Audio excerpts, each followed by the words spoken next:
Hello, everyone. Welcome in on a Friday night to the Voice of College Football. And this is your social activism free sports programming for the week. How about that?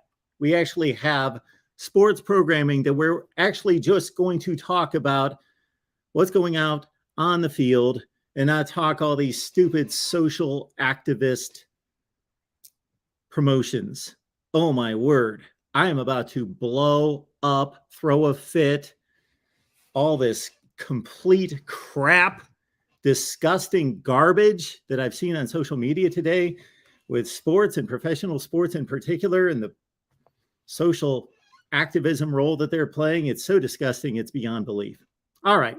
We're going to talk college football here at the Voice of College Football. And again, when we have something that is socially active of an activist standpoint that is good and wholesome and pure and of truth, we will certainly stand up and fight for that. Yes. Thank you for being here, everyone. Welcome to the Voice of College Football. We're going to talk the game we all love each and every day, as we always do. And we're going to talk it here for the next 2 hours leading up to kickoff in the Pac-12 championship game, Utah and USC from Vegas. And also we've got the Conference USA championship game tonight on CBS Sportsnet. Not to be forgotten, North Texas taking on, maybe it is to be forgotten, North Texas taking on Texas San Antonio, the big favorite at home in the Alamo Dome. There we go. All right, we have left the link in the chat, so please give me a call. What we've got on the docket is obviously breaking down USC and Utah. Pac-12 championship game for USC. It's a win, and you're in to the college football playoff. For Utah, it's defend your Pac-12 championship. And then the other championship game, I'll certainly take comments here about the other championship game. And, of course, the transfer portal. The transfer portal for the first couple cycles, I kind of got it in regards to players' decisions. Either I'm not starting here, I'm not getting any real time here, and I can go somewhere else and improve my chances of playing. I'm going to go from a SEC school down to a group of 5 school because I can now get on the field and play. And that's what I want. I want to play, or I've got pro aspirations and I'm fourth in line here. And then, of course, from the quarterback standpoint, there's only one of them that play. So you've got to be the guy, the best. Otherwise, you're not going to play, so you're going to move on. Now, I look at some of these transfer portal decisions and I wonder, wow, where does this person think that they're going to go? And there's not going to be similar competition, especially at the quarterback position. Just today, we've got Boston College's Phil Jurkovec, one-time Notre Dame commit and signee, moving on from Boston College, where he's the starting quarterback now for 3 seasons, even though he's been banged up the last 2 seasons and hasn't completed the season for the Eagles. And now Haynes King, who battled for the job in 2021, lost to Zach Calzada. Actually, no, Haynes King won the job against Zach Calzada in 2021, was hurt against Colorado on the road, and then didn't make it back in 21. Then he battled for the job this season and lost the job to Brad Johnson. But then he, of course, Max Johnson, Brad's son, and then, of course, got playing time later. And then he was hurt and didn't finish the season. So Haynes King has decided, for whatever reason, and it's almost understandable with Texas A&M considering Jimbo Fisher's handling of quarterbacks and handling of offense, that there are other opportunities out there. And of course, the one that got the most attention around here because of the Michigan connection and the Big Ten is Cade McNamara to Iowa.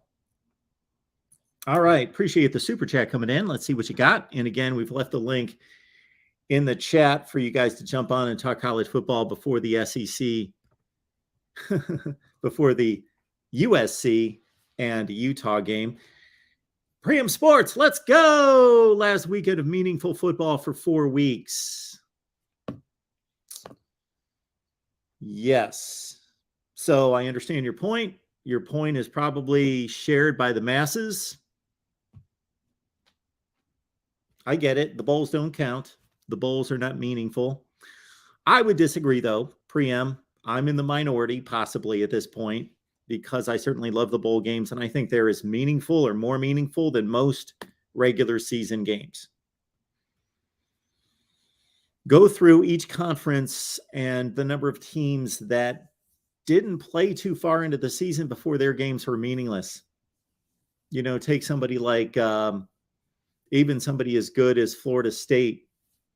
Even someone as good as Florida State, at what point were those games no longer meaningless? Well, basically, once they lost to Clemson, even before they lost to Clemson, they lost 2 games in the ACC before that. They were done. And certainly once they lost to Clemson, they were done, and their games were, based on your definition, meaningless, based on what I am assuming to a certain extent, based on your comment, that you're tying meaning to impact on championships. So non-conference games are pretty meaningless to a certain extent, because you can still go out and win your conference. And if you win all the games, it depends on what the College Football Playoff Selection Committee wants to decide. But most of those non-conference games, most of them, meaning almost every one of them, meaningless. Looking back on it, the Georgia-Oregon game, meaningful.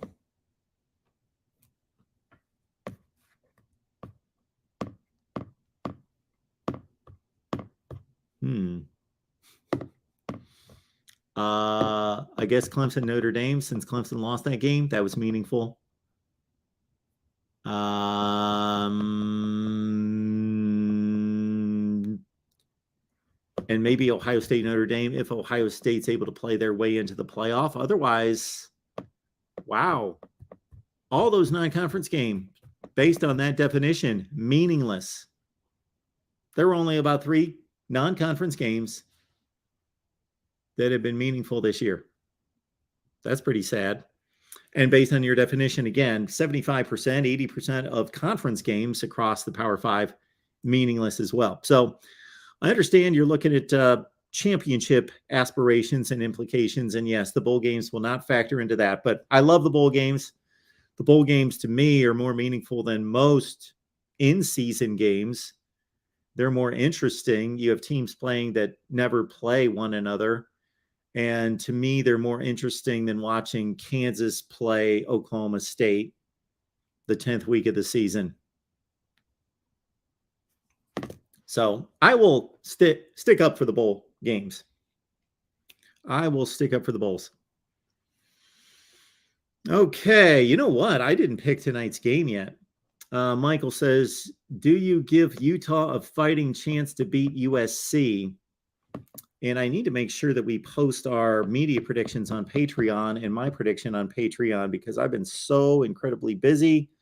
I did not pick this game. Of course, Utah's got a fighting chance. They actually played them this year, and Utah won the game. Utah's only a 2.5-point dog in this game. Of course, they've got a fighting chance. They've got more than a fighting chance. Michael, why do you say that for when Michigan is still... I don't know what that even says. All right, we got Brooks here. I'm going for Utah, no bias. Wink, wink. Oregon fan. Going for Utah, no bias.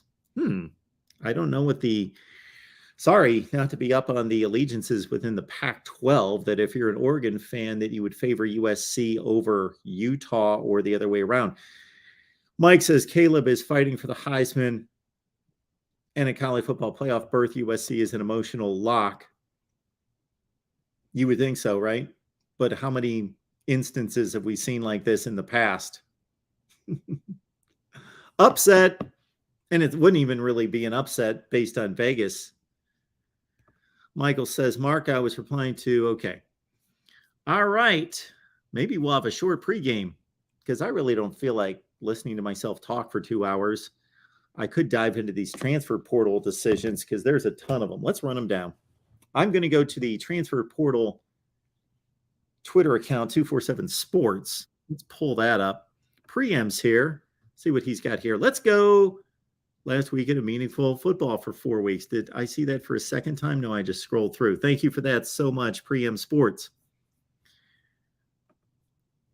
I would like to call up the transfer portal because I got to say, I've not done anything with this. It's just happening too fast, and it's just guys leaving teams at this point, just determining that they are entering the transfer portal. So outside of Cade McNamara, who's a transfer, a grad transfer, so he can leave early before December 5th. December 5th is the first day of the transfer portal for undergrads. So we've seen Cade McNamara leave and go to Iowa. But other than that, I have not seen anyone of note who has gone to another school yet. Once they do, of course, we'll be all over it and cranking out videos.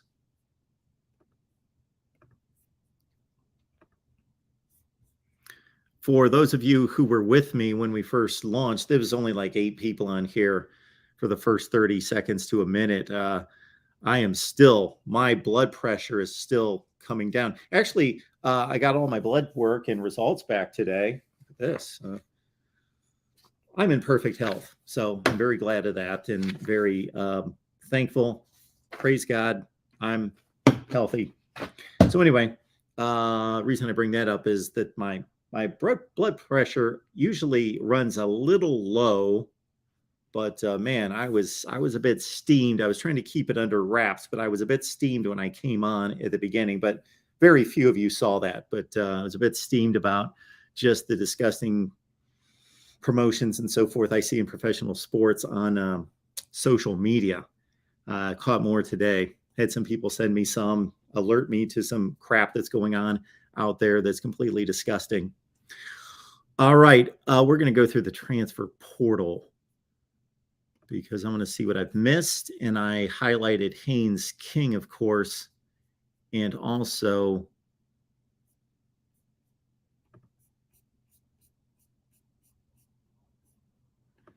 the other one I saw, which is Phil Jerkovic, Boston College. Trying to get these graphics out of the way. Here we go.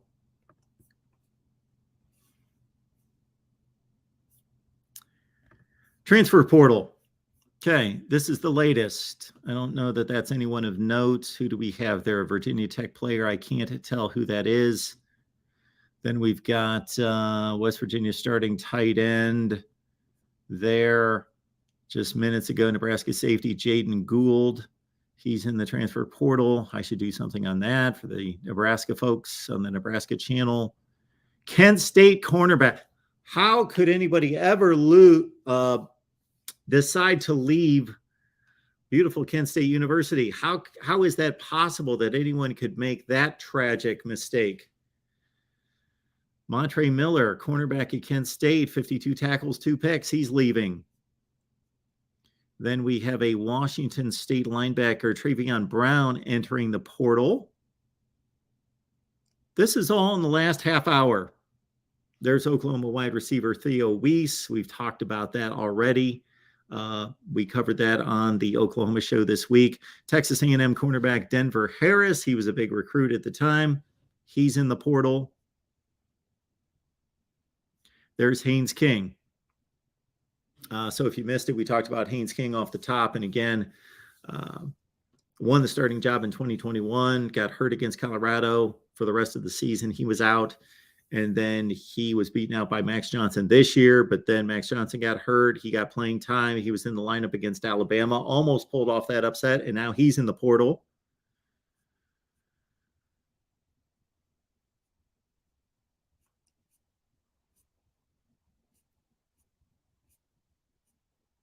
Connor Bazelak, we've mentioned him.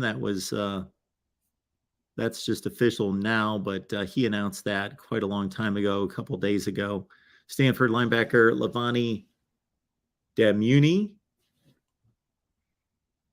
led Stanford in tackles each of the last 2 years. There you go. That's how much I've been paying attention to Stanford football right there. That's how much I've paid attention to Stanford, that their leading tackler the last 2 years, I didn't even know who it was. That would have never happened 5 years ago. That would have never happened during the Christian McCaffrey time, Kevin Hogan time frame. I knew all the linebackers, all the front seven. I knew the entire defense because we actually watched Stanford football on an almost weekly basis, but they've been in the abyss. So I'm sure he's helping himself by leaving Stanford. May have something to do with David Shaw leaving.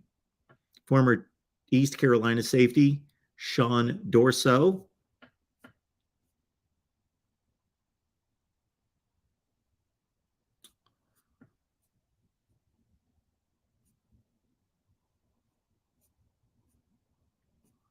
UMass, Sam Houston State, Notre Dame quarterback Drew Pine. We saw him play a tremendous game against USC, albeit he had 2 big turnovers in that game, but otherwise, Drew Pine will not play for Notre Dame in its bowl game. So there's no Tyler Buckner.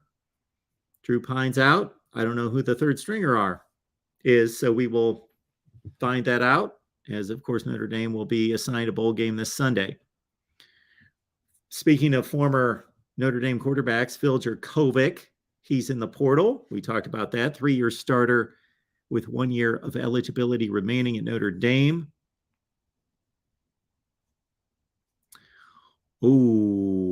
Okay. This is a good player right here. Texas A&M grad transfer wide receiver Chase Lane. Really good player. Mississippi State has offered him.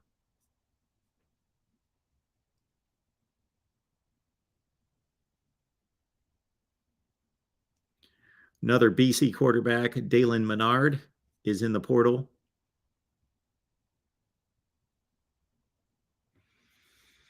Hmm, 247 Sports article right here trying to sell us on Iowa and landing Cade McNamara could be a program changer. Cade McNamara, program changer. Now, I don't believe that they're most likely talking about just Cade McNamara and Cade McNamara talent being a program changer, but possibly, okay, is this Iowa's first step in actually being a factor in the transfer portal and changing the offense, bringing in a legitimate offensive coordinator and actually putting the ball in the end zone. But that might be an overstatement there.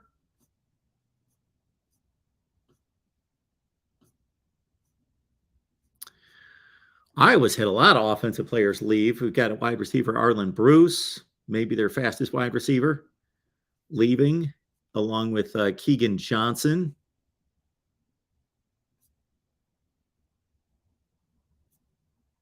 There we've got a Louisville linebacker. We've got a Stanford grad cornerback, Salim Turner Mohammed. Don't know what kind of factor he was at Stanford. There's Cade McNamara. Texas A&M corner, Brian George. Nebraska linebacker, Ernest Hausman. He played. He was a player. He got on the field. He's entering the transfer portal. One of the great promotional events and one of the great promotional advances in the short history of NIL, of course, Dakotas Crawford of the great commercial that a marketing genius there, Dakotas Crawford, has entered the transfer portal.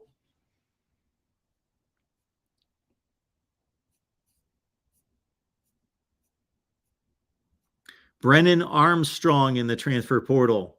So between Phil Jurkovec, Drew Pine, Haynes King, and Brennan Armstrong, 4, I'm not going to call them top-notch quarterbacks. I'm going to call them high-profile quarterbacks. We all know who they are. And along with Oregon State quarterback Chance Nolan, who lost his job to Ben Gulbranson. He's thrown 32 touchdowns and 4,100 yards in his career. That's 5. Texas A&M 5-star true freshman defensive lineman Gabriel Brownlow-Dindy.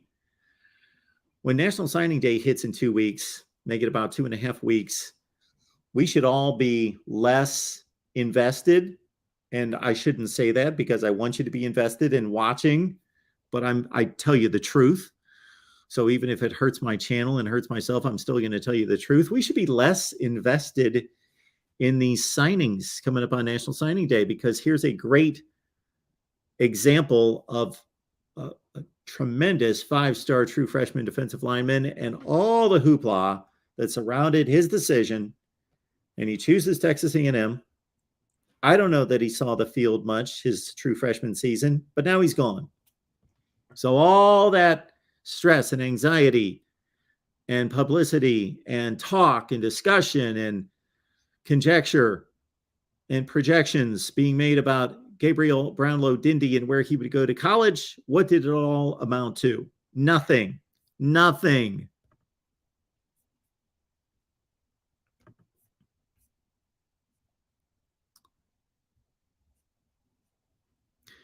There's another Texas A&M defensive end, Tunmis Edelay, former national top 50 prospect. So Texas A&M is already falling apart. I know every program is going to have a substantial haul of players leave, but Texas A&M's is going to be on the high end. And we already see their 4 prominent players. We talked this on the Miami show last night with a wholesome one. Al Blades Jr. has entered the transfer portal. He was a top 100 recruit in the 2018 class. Florida's Avery Helm. Lorenzo Lingard, former 5-star quarterback who originally signed at Miami, then went to Florida, and he's done nothing. He's transferring. Justin Shorter. Oh, a little bit different news here. Florida wide receiver Justin Shorter, former Penn Stater. He has announced his decision to declare for the upcoming NFL draft.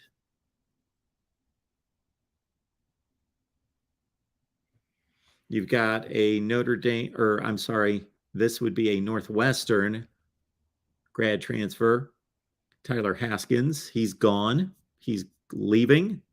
So is the Cincinnati center Jake Renfro. First team. Wait a minute. Cincinnati center Jake Renfro has entered the transfer portal. He was a first team all ACC. I think they screwed up that tweet. That would be all AAC. There's Keegan Johnson, Iowa, gone. Kentucky reserve wideout Rashawn Lewis.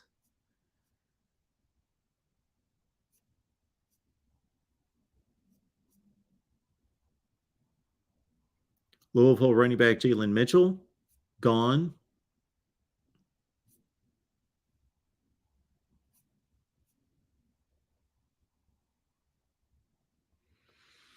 Maryland linebacker Ahmad McCullough had 45 tackles this year, 3 TFLs, and he is leaving as a grad transfer. Tyree Jackson, we talked about that last week with our guy Stephen M. Smith of Touchdown Alabama.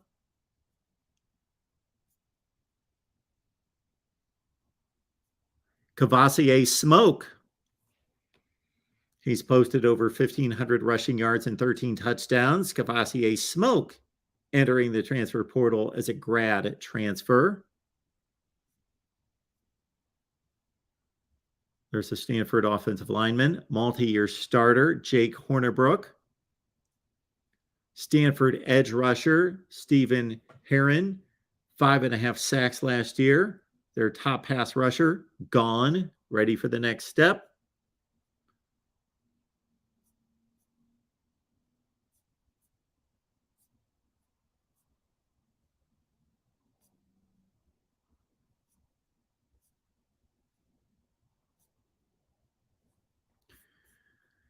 And it just goes on and on and on and on and on, folks.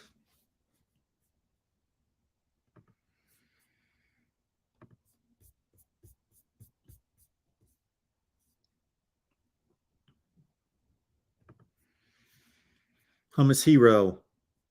Surprised that Drew Pine is entering the portal. He played pretty well. Seems like he could beat out Buckner next year. However, I don't know about that. He should have a fighting chance based on the way that he played. He did play pretty well.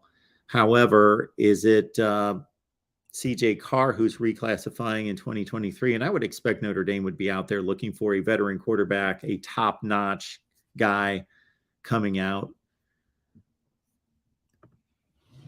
Daniel, Texas A&M had bad luck this year. If every game they lost by 7 or less went their way, they'd be 10-2. Seriously? Come on, Daniel. Really? They had bad luck this year? they also had extreme luck the other way when Arkansas gave them a scoop and score that went 90-some yards. Otherwise, they would have lost that game. Plus, the game-winning field goal hit the upright. They also had the Miami game. That could have been a loss. They could have been 3-9. They won 2 games in the SEC, right? LSU and Arkansas. They could have been losses.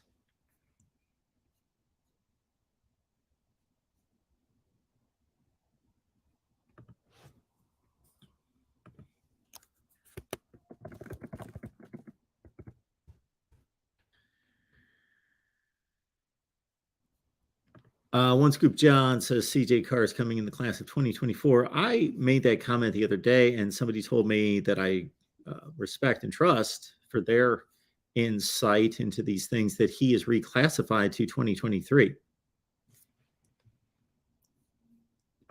Oh, absolutely, Tropicana. We could make a whole conference. We could make an All-America team.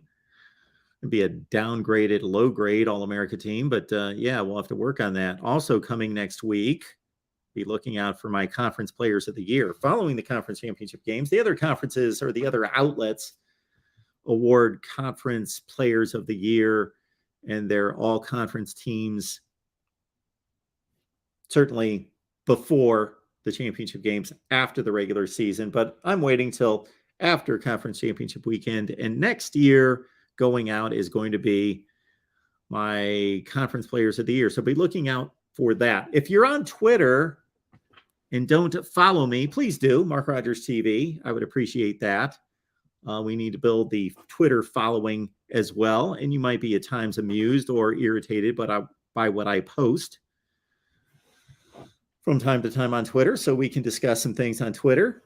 So please, again, follow me on Twitter, MarkRogersTV. And I'll be releasing the all-conference players, according to the Voice of College Football, both offense and defense, next week.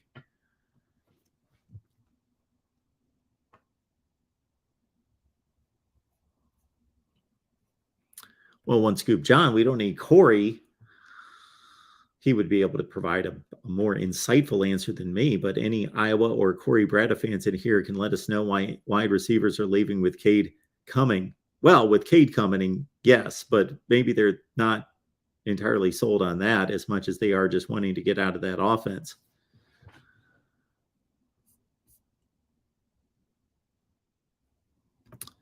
We've got Daniel saying if USC beats Utah a lot to a little and TCU wins by a possession, should SC jump a 13-0 TCU as the number 3 position? Well, it all goes into the complete resume. Just look at the resumes. We did have a caller jump on. I was going to take that call, but now they've left. Yeah. Got to go through the resumes. I tend to think at that point USC would have a stronger resume than TCU. USC would have wins over Utah, Notre Dame, UCLA, Oregon State, Washington State. TCU would have wins over. I did the whole run through on a video. So it depends. Got to add up the resumes, but without dissecting it, I would say yes. I would say I'd be in favor of a USC, although they'd still have a loss. They'd still have a loss in TCU. So they would have to have, in my book, an overwhelming case to jump.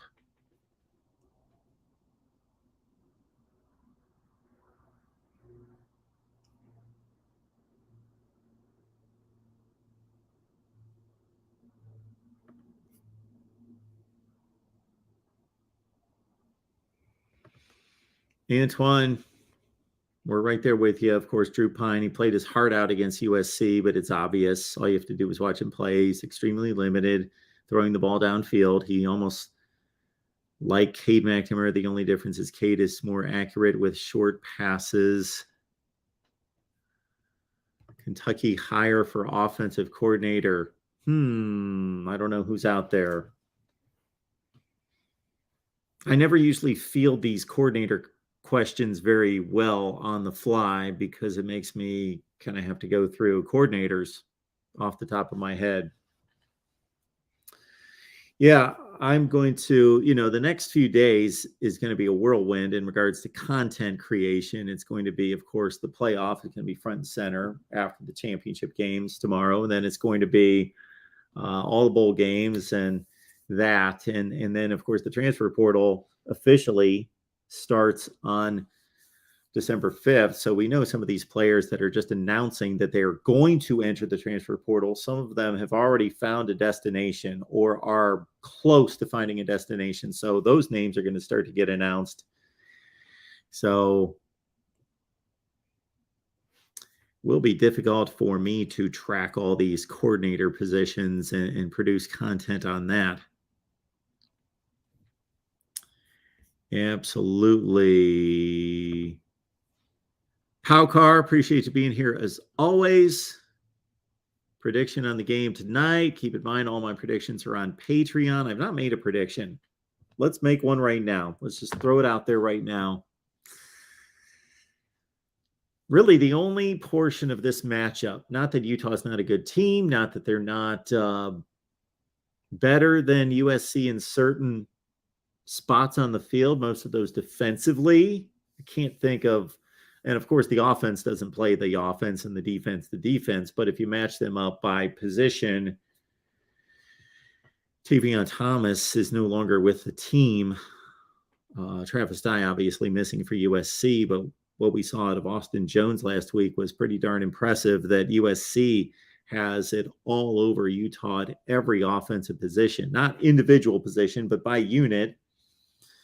So this is a tough matchup for Utah. If it wasn't Kyle Whittingham, if it wasn't Utah, if it wasn't a program that has shown us over the years that they are going to come prepared, fundamentally sound, and ready to play, and are going to be fully invested, locked in, and physical, then I would give them little hope. But they will be all that. Cam Rising, I asked our guy Larry Pilgrim when he called last night about Cam Rising's health, because certainly in watching him against Oregon in particular, he was not right. Maybe he's improved considerably in 2 weeks, especially with basically a scrimmage against Colorado. So watch for Cam Rising delivering the ball tonight, early in the game. Watch Cam Rising and how comfortable it is for him to deliver, to plant and to push off and deliver the ball. That's big. He ripped up SC 415. Of course, Dalton Kincaid at 16 catches for 234. So USC is obviously going to be cognizant of that and probably has addressed that. I'm sure they've addressed that. But what is that going to leave open elsewhere on the field for Utah? And are those players capable of stepping up and being a factor? The only other aspect of it that I like on the Utah side would be the scheduling. USC now is facing a third consecutive difficult game, and the first two were not nail biters. The first one was against UCLA, and I'd really have to go through the situations of the turnovers by UCLA, but they were all key by Dorian Thompson-Robinson, and USC was +3 in turnovers and only won by 3 in a nail-biter. And there were a couple situations late in that game in which UCLA was very close to taking control of that game. And if you win the turnover battle in basically a neutral site game by 3, and you only win by 3 in a nail-biter, wow. Against a good team, not a great team. And then the Notre Dame game was impressive. Now, I was impressed with USC in almost every conceivable way against Notre Dame. I thought Notre Dame fought and hung and was close, reasonably close, never close, breathing down USC's necks, but close. And so USC has fought through 2 tough opponents, physical game last week, emotional game, certainly the week before, and physical. And now they got to turn around in 6 days and play Utah, who had a scrimmage game against Colorado. Otherwise, I'm all in on USC in terms of how they've looked. Best quarterback in the country. I'm going to switch my opinion from this Bryce Young, CJ Stroud argument that I've had with myself through the entire offseason into the season too. Okay, I've seen enough of Caleb Williams to name him, in my book, the best quarterback in college football. We got Ben on the line. Hey, Mark. Man, I'm going to say one thing. I'm excited to watch this game tonight, but as excited as I am to watch this game, it kind of is giving me this feeling like we don't have many of these left. Need to hold on to these. Cherish every one. I'm glad it's spread out a little bit. I'm glad they have the Friday night game. Yeah, I do too. I like to be able to watch.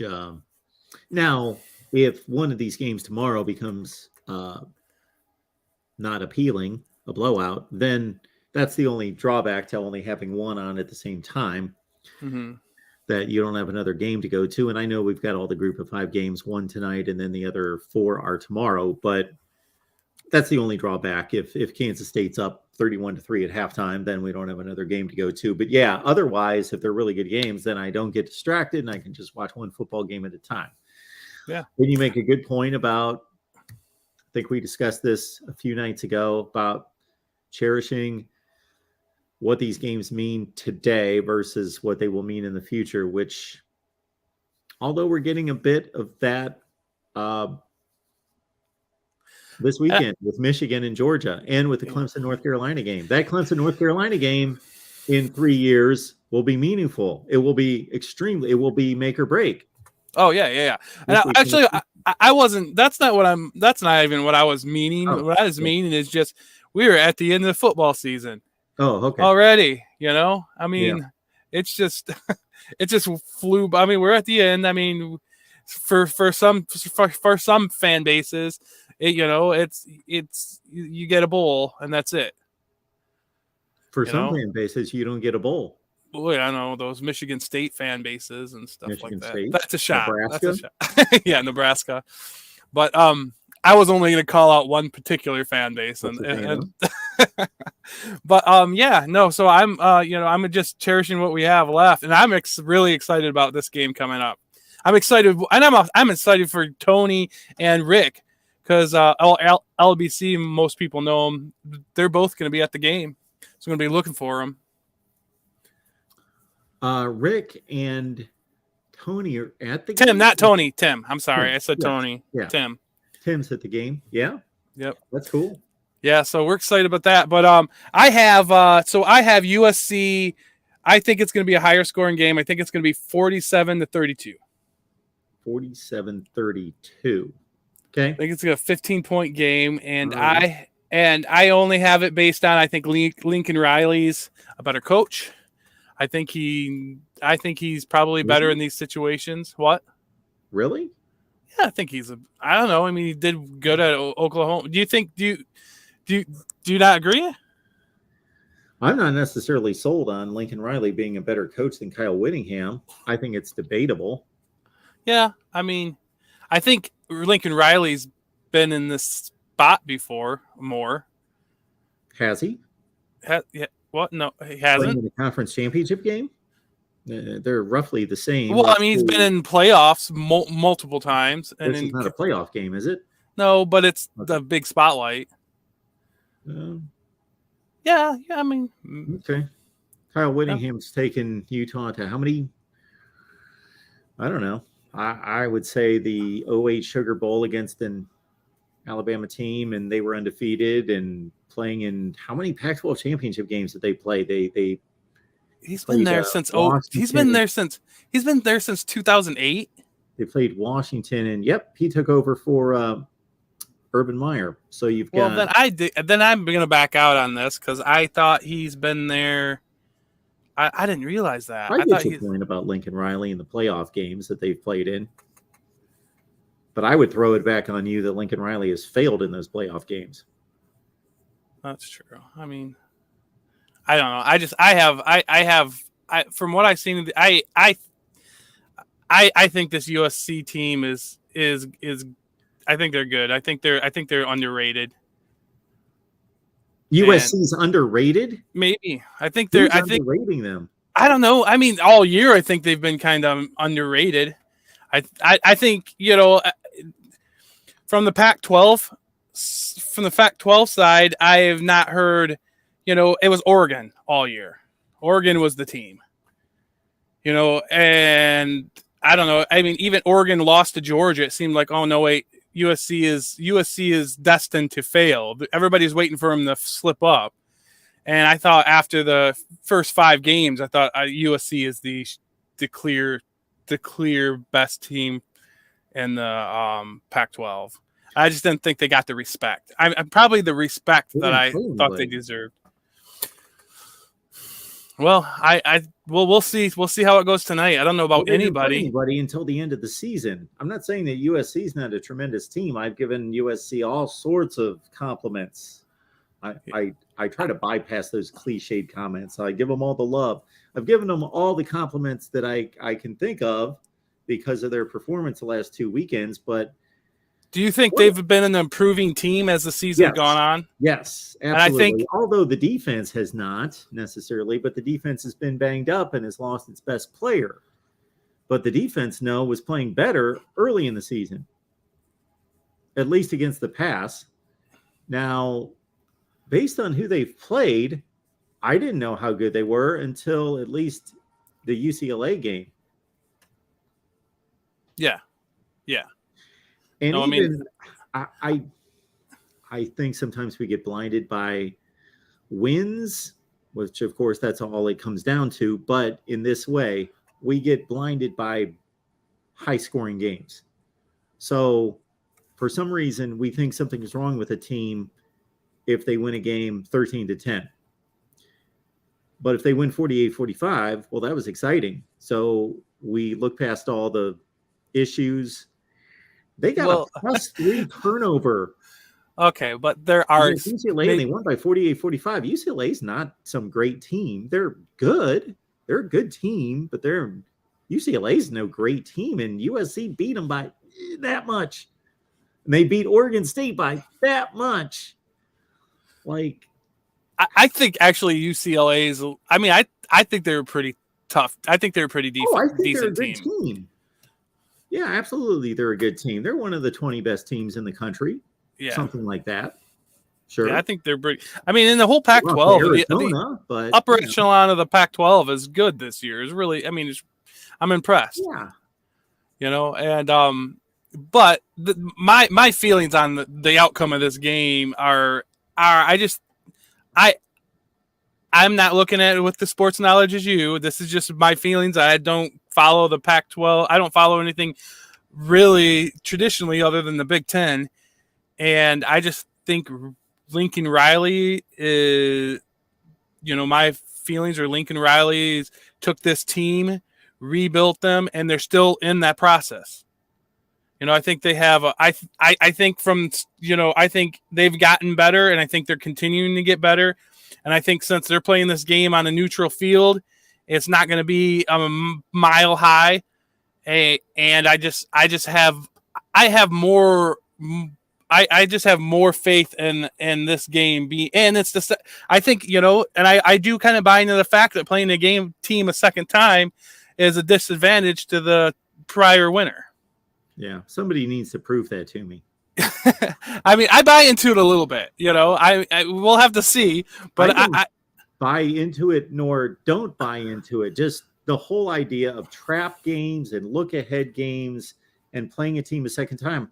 I don't discount all of that or any of that. I just want somebody to actually tally up the records and show us that that's actually a thing. Yeah, nobody does that. It's just a cliche and it's just a thought, but nobody does it. Well, I'm going to buy into it for tonight until I'm proven wrong. And I think it's a 15-point game. Okay. Well, you're not going to be proven right or wrong. It's just going to be another game. But yeah.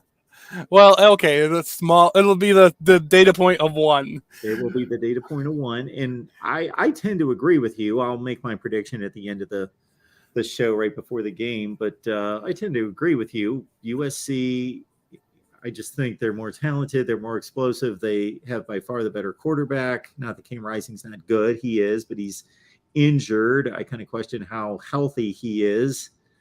So I think at USC, on one hand, they have more incentive playing for the playoff, but on the other hand, they might be more tightly wound than Utah can just let it fly, regardless of how much they put into a Pac-12 championship. Which, I mean, I do think there's something to that too. I think, I even expect LSU to cover this week, because I think LSU only thing they have is the championship, and it's not like a do or die situation. Oh, and I think Georgia is in no matter what. So I think it's another situation with them playing Alabama. I don't think we're gonna see Georgia's best. I mean, I know this situation's a little bit different, but it's a lot more of a pressure situation for USC.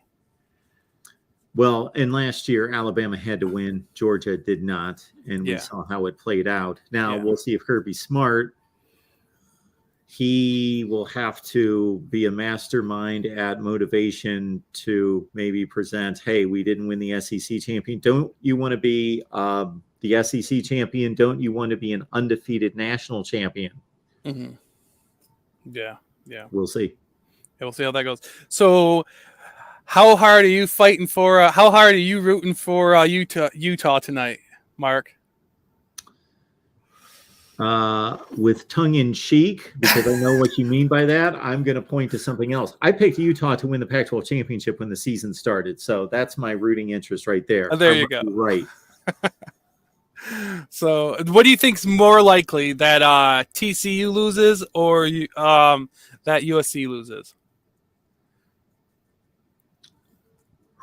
I think it's very close. It's a coin toss, but I'll say TCU. TCU. I would agree. I agree. So if you have two coin tosses, you're looking at like 25% chance to slip in there. It's going to be higher because I think they're both favored, but it'd probably be more around a 30% chance or something like that. Yeah, so according to the numbers presented to me by our guy Steve Merrill, they're at like 58 and 55%. So if you put them together, there's like a 60-some% chance that one of them is going to lose, and there's like a 30-some% chance that both of them are going to lose. Oh, okay, yeah, that makes about sense. That's about right. So we may be playing you again. Woo. Well, it's exciting. I can't wait to see how this all pans out. And I'm getting prepped for the game. I have a Boston butt to pull out of the smoker in just a few minutes here. Oh, okay. And we're gonna get rolling. Well, I had lunch today with a buddy who's an Ohio State fan. He doesn't like follow college football across the board. He just watches Ohio State, and he, of course, wants them to make the playoff, but he just thinks that they're going to get killed again. OSU? Yeah. So do you buy in? This one question I have, and one thing that I've seen recently, as I heard that there was a Ohio State player that was a second string defensive player made a play. Yeah. And he was yelling at the other defenses, this is how you do it. This is what you need to do. And I think it was kind of presented to me in a way that it was like, didn't seem like a cohesive team. Have you heard anything along that lines? Did you hear that from somebody personally, or did you? I think it may have been. I think it may have been. I think I was watching some of the breakdown that Al Borges does in the Michigan Insider, and I think it was the guy that hosts that. I forget his name. But he does it with Al Borges, and he has one of the other. he does a show with Devin Gardner, and I think that's what he was. I think he said something along that line, and I didn't, I'm just going off from what he said, and I didn't know if there was any. And I heard the way C.J. Stroud talked, and I was wondering if there was a little bit of fighting amongst the team. Mm. So I was just kind of curious, and if that's what's happening, I would definitely think that could be possible. And I was just wondering if you had any insights on anything like that. I don't, but you're about to push me to go into a rant as soon as you get off the phone, because I've got a checklist of things that I want to say, why did that happen? Why didn't that happen? That doesn't make sense to me. That doesn't make sense to me. And go through the whole list of everything I can think of, and then bring up some of the things you're talking about to say, I don't know this for sure, but it seems as though Ohio State is lacking this and this and this. There's a lot I got between my ears. And for as much as we talked about this for the last 5 days, I don't know. Wait. That much.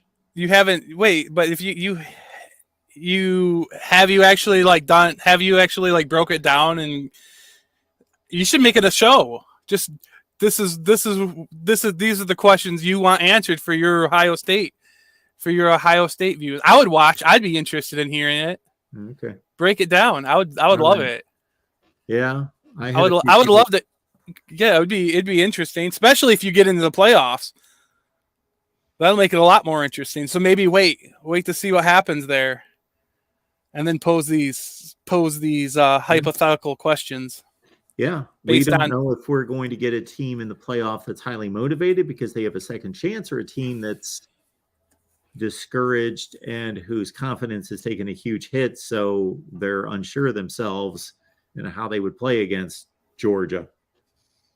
Yeah, it's going to be interesting to see.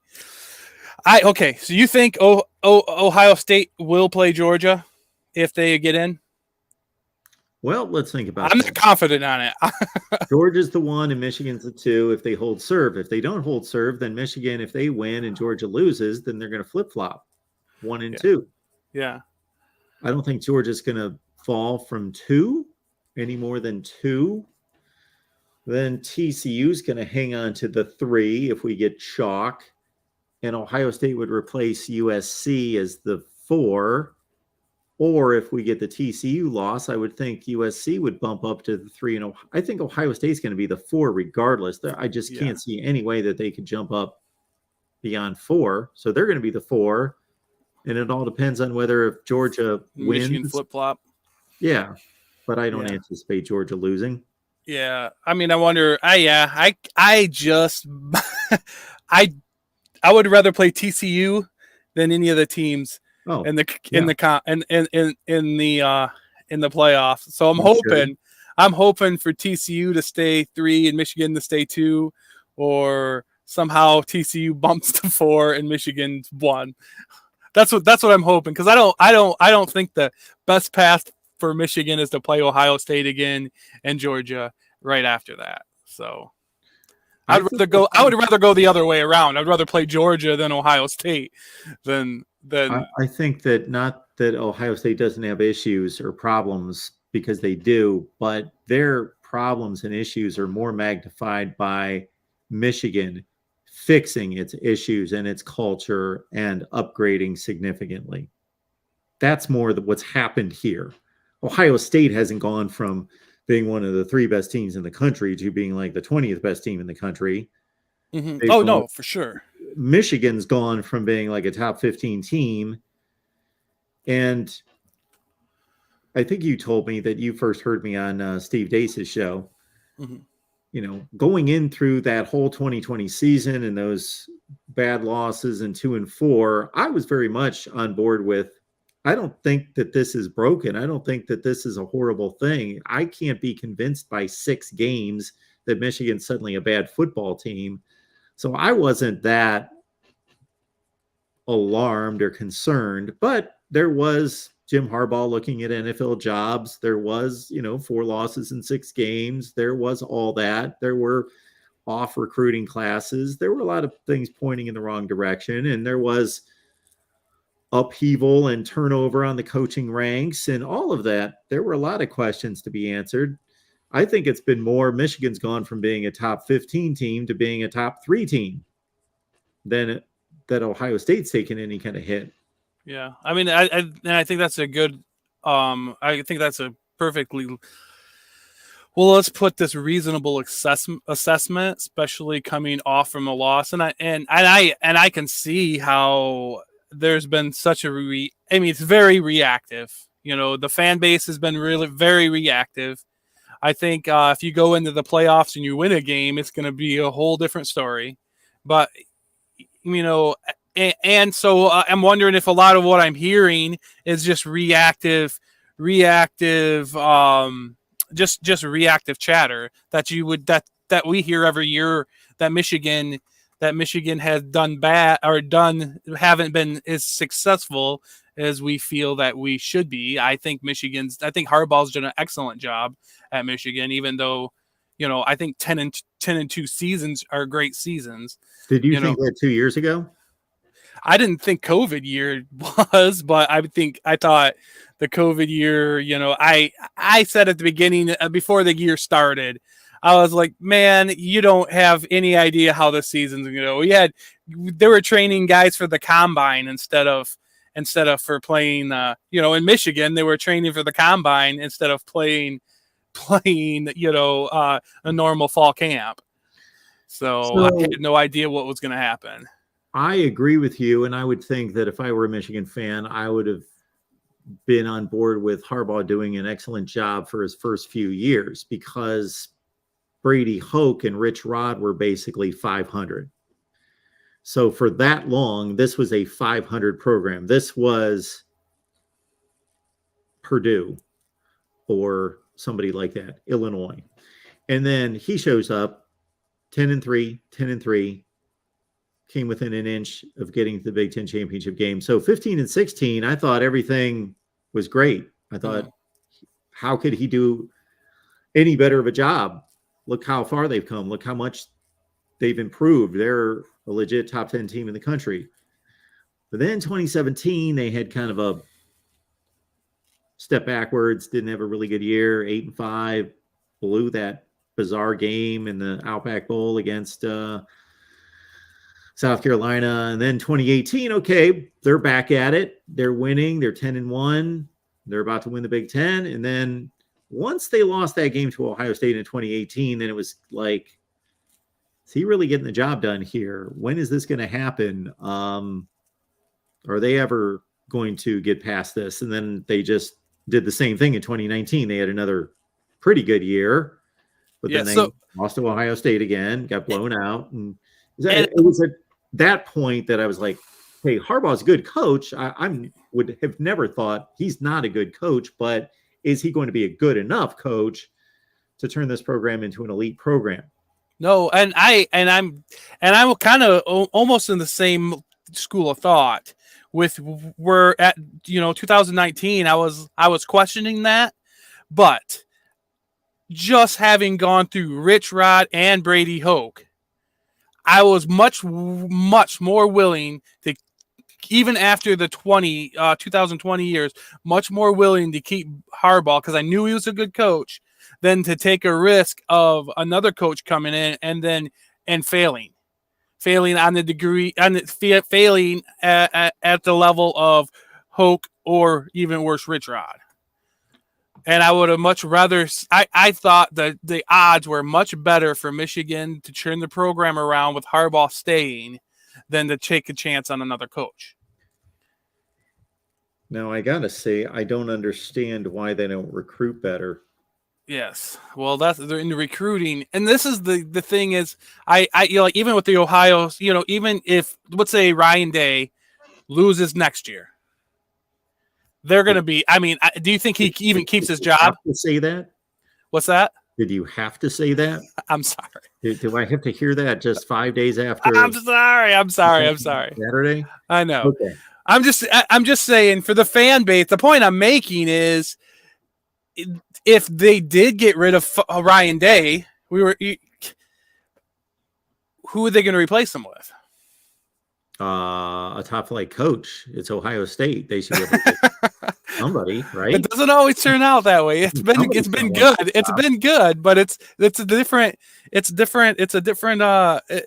College football is different than it was when you guys picked up Urban Meyer. Well, they fell into Urban Meyer. That was extremely fortunate because one of the best coaches in the country decides that he can't coach anymore. We can go on and on about the legitimacy of that. But anyway, he takes a year off. And then, if Jim Tressel doesn't do what he does and there's not the whole tattoo gate, then Jim Tressel keeps his job. Jim Tressel's not going anywhere. He's going 12-1 practically every year. He's not going anywhere. And Urban Meyer, who knows where he would have gone. I don't know what other jobs would have been open in 2011 that Urban Meyer would have shown up for. He might be the coach at USC. I don't know. But so Ohio State just that's interesting. That's interesting. Yeah, if there's not that tattoo gate, then Jim Tressel keeps the job. He's not going anywhere. They're not wanting him to leave. His last season, he went 12-1, finished number 5 in the country. So, yeah. And that's the biggest. I mean, I think that's the biggest knock against Ryan Day if you're comparing him to Harbaugh is the level of talent that Ohio State has. And I'm wondering, so do you project there being a gap closing with Michigan and Ohio State as far as recruiting level? You would think so, right? Yeah, I mean, I think if Michigan wins the Natty, I think that would make a huge difference. But we won the Big Ten last year, and it seems like we have on the pace of having Harbaugh's worst recruitment ever. Because right now we're sitting at like 2021. I know it's early, but we're like 2021. Like our classes, at least according to 24/7 Sports, I think we're sitting like 20 or 21. Yeah. I'm looking at it right now, 21, and with 18 hard commits, that number's not going to go up by much. So that's about where Michigan's going to finish. They might improve by 5 or 6 spots. There's a couple 5-stars that we're waiting on. Well, that Michigan's likely. There's what's his name? Just the quarterback. He's a 5-star quarterback. Jaden Davis. Jaden Davis. Yeah. And then there's another guy that's like a defensive end and tight end. He's more of like an athlete. He's a track guy. I can't remember his name, but and he's looking at Michigan, and the downside is that he wants a good he wants to do track too, but he's also he's got a 4.0 GPA, and he wants to be a surgeon. I can't remember his name right offhand right now, but he's taking a good look at Michigan. Oh, Nicholas Arbor. Yeah, Nicholas Arbor. Yeah. So that would be a big win, I think. I think that might, if they got both of those guys, I think that would bump up the recruitment class quite a bit. Oh, absolutely, it would. You got to think, if you're the average 4 or 5-star, and you can go anywhere you want, you're down to Ohio State and Michigan. And this isn't necessarily going to be the case because anybody who's in this position is going to probably favor one coaching staff or the other, or one location or the other. But let's just, for argument's sake, say everything's equal. They like both coaching staffs. They get along with them. They trust them. They think they're really good at what they do, blah, blah, blah. They think I can go to the NFL going to either place. That's not, I can go play running back at Ohio State or Michigan, and I can go to the NFL. It's not like I need to go to one or the other for that. Now, there might be a difference in how well I'm going to be developed, but I don't see really any difference there. I think they're both qualified there, and I like the campuses, NIL opportunities are the same.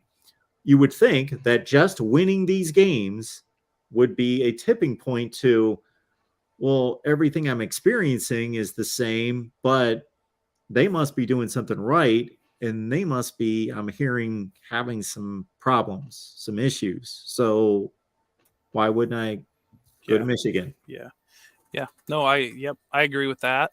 One thing I want to ask you, here's some question. I look at, if I was a defensive lineman, I would want to pick Michigan over Ohio State. Do you think that's fair? Why? Because, well, I mean, look at what's his name, Harrison. I mean, who did you guys? You had 2 5-star defensive linemen on the roster playing against Michigan, and Yeah, more than that. More than that, and we had guys like David Ojabo and guys like Chase Winovich. I think Chase Winovich came in like a 2-star, and they he first round ended up being a first round draft pick. Defensive line and offensive line. Larry Johnson, the Ohio State defensive line coach, is considered one of the best in the nation. Now, I don't know if much of that is based on him pulling in the 5 stars, because that's part of the job. That's half the job, is being a recruiter. But then on the other side of the ball, like Michigan's offense, I would rather go to Michigan as an offensive lineman, because look what the success our offensive line had. With 3 4-star guys. I mean, we have Ulu Timmy, which is a 5-star, the transfer. But I mean, if I compared it to Ohio State's offensive line, I don't know if you have 5-star guys in there, but I'm assuming they are because they're Ohio State. At least a couple of them. Yeah, they're generally 4s and some 5s, but okay. But then on the flip side of this, show me an NFL draft list that's going to show more offensive linemen being drafted out of Michigan, because that's not the case right now. It's like in recent. Yeah, I know. Okay. But on the flip side, if I was a wide receiver, I'd rather go to Ohio State. Sure. We look at, I mean, Ohio State's done a great job of recruiting receivers. Oh, man. But they also develop, they have not underperformed. So, well, anyways, Mark, I think I'm going to have to wrap it up. I have some food I have to pull out, man. Absolutely. It was nice talking with you. Get on it. Yeah, thanks, enjoy the game tonight. You too. Thanks. All right. We're talking to Faith here. Faith, what's going on tonight? Hi. I'm a little nervous, so bear with me. No worries. I live in Pac-12 country, and I'm hoping USC loses. Okay. Who's your team? Huh? Who is your team? I pick a conference. I'm an SEC girl that lives in Pac-12 country. Oh, okay. All right. You're an SEC girl, lives in Pac-12 country. All right. You hope USC loses. Why? Because I have family from there. I can't pick them. My dad played football. Okay. So. Very nice. Would we recognize his name? Lowell Thomas. Lowell Thomas? He played at San Jose State. Okay. Very nice. So, I kind of got in, but I kind of got to pick my battles with this one. Sure. So, what would be your advice to someone like myself who grew up as an intellectual in a football household? Oh, well, why? They don't talk about things that you want to talk about? No, I have to traverse between the two sides. Well, I would just say that you can only be loving and kind, and look for other outlets. You can't force people to talk about things that you don't want to talk about. And I have one other caveat. Okay. The LSU Georgia game, family versus family. Dad has family from Louisiana. Mom has family from Georgia. Yeah. Well, hopefully they don't take it too seriously. They won't. Mm-mm. Okay. And I have a cousin from that school up north in Maize and Blue. You got a lot of family. Yeah. All right, Faith. Well, it sounds like it's going to be an eventful weekend for you in terms of rooting and who you may get into conversations or discussions or fights with. What made you want to do this podcast? What made me want to do it? I love to share my thoughts and opinions. I'm a big football fan and have been for years and years and years, and I've got a background in this and have for about 30 years. Okay, and that last guy, I respect the hustle, but I can't pick a Big Ten team. Part of the family contract. All right. Well, certainly enjoy the football this weekend, and I hope your teams win. And I guess that would be Utah tonight. Yeah, and Thanks, then Faith. We appreciate it. All right. Keep it moving here. The Voice of College Football, BGPO Football Funk's got USC by 14. I tend to be in that ballpark myself after watching that team play the last 2 weeks and knowing Utah's a bit limited.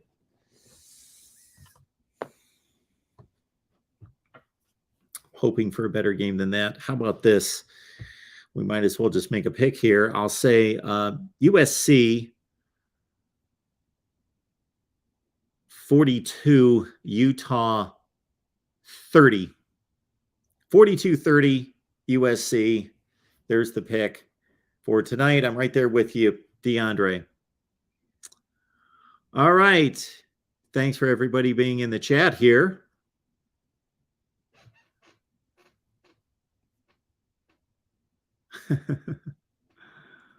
All right. Yes. You got to be able to handle all the callers, you know.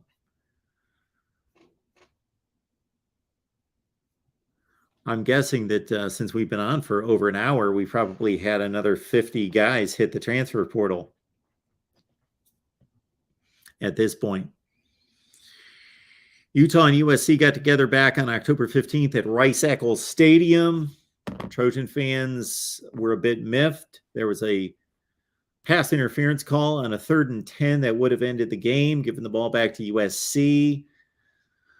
And Utah was down by 7. They scored the game-tying touchdown or could have tied it with a conversion, but Cam Rising, who threw for 415 yards, went for a 2-point conversion to win the game 43-42. USC could not move the ball down the field in the final. They did have time to get in field goal range with about 35 to 40 seconds left. Cam Rising, big day, 415 yards.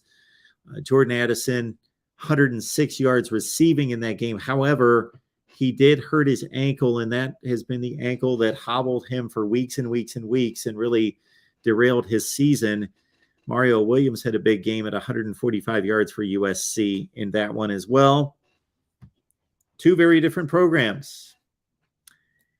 Kyle Whittingham and Utah, they bring their lunch pail, get out all your cliches concerning hard work and toughness and grittiness and determination and playing above your heads. And then USC, of course, with the golden spoon in their mouths, and get out all the cliches that go along with that narrative. Okay, folks, we've got a kickoff at 8 o'clock on Fox. That's 8 o'clock Eastern time. So folks on the West Coast, again, they get kind of thrown to the side, don't they? It's kind of odd when you think about it. If you're in Southern California and this is your team, USC, and you've got to work a regular 8 to 5 job, you're going to miss the kickoff. You're probably going to be stuck in traffic for an hour. You're not going to get home until the second quarter. This game time is tailor-made for the East Coast. Isn't that crazy? It's Utah and it's USC. They should be playing at 10 o'clock at night Eastern time and 7 on the West Coast. DeAndre's on the line. What's going on tonight, sir? What's up, Mark? What is up? Well, I got a question for you. Yeah. In your opinion, I know you can't tell me what other people are going to do. If TCU loses this game, Yes. will they still get in? TCU? Yeah. Give me a score. Let's say by 2 points. 2. Yep. Um, Last second field goal. I'm going to say they're still in. Yes. Yeah. See, I'm that's going to why. say that if USC wins, they drop to the 4. Maybe Right. they drop to the 4 if USC wins, and USC wins impressively. Right. So there no, you don't think there's any chance that Alabama gets in? You agree with that statement, or in your opinion? Oh, I don't agree with that. I was just telling you what I think will happen. I think should happen. I think USC or TCU should get in regardless. I don't know. It's a tough resume discussion or comparison between them and Ohio State. Of course, they had to go play a conference championship game. So I understand people that have that argument that say they should automatically get in regardless of how well or how poorly they play because they were forced to play an extra game in a conference championship game, and Ohio State's sitting home and they can't improve or they can't get embarrassed again. But the only argument that the committee could possibly have to move Alabama in front of Ohio State would be if LSU beat Georgia. Wow. Because that picks up Alabama's resume. That's a resume point on Alabama's side if LSU plays well. Okay. Well, yeah, these conference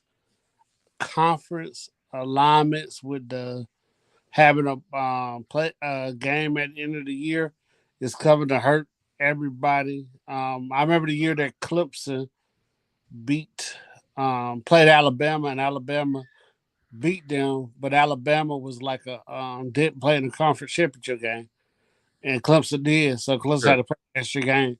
So I'm not saying Kelly Bryant was limited throwing the ball, so I'm not saying Clemson would have won the game, but Urban Meyer said 2015 was his best Ohio State team. You agree with that statement? He said that, huh? Uh-huh. It was the best personnel that they've had because they didn't lose much off the 14 national championship team, and that's one of the reasons why they were such a heavy favorite.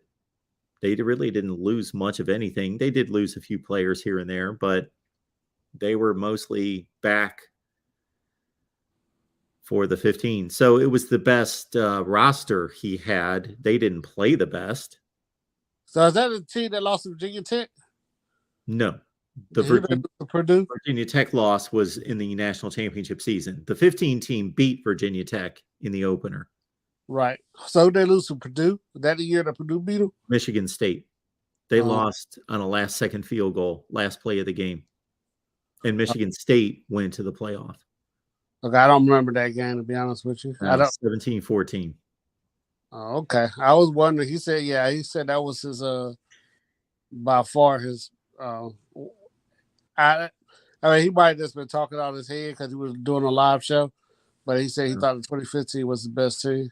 That game was controversial because, for one thing, he could never decide who his quarterback should be. So it was back and forth between JT Barrett and Cardell Jones. So they never had continuity on offense. They beat a lot of bad teams by not much. They were just sleepwalking through, but they were 11-0 or 10-0.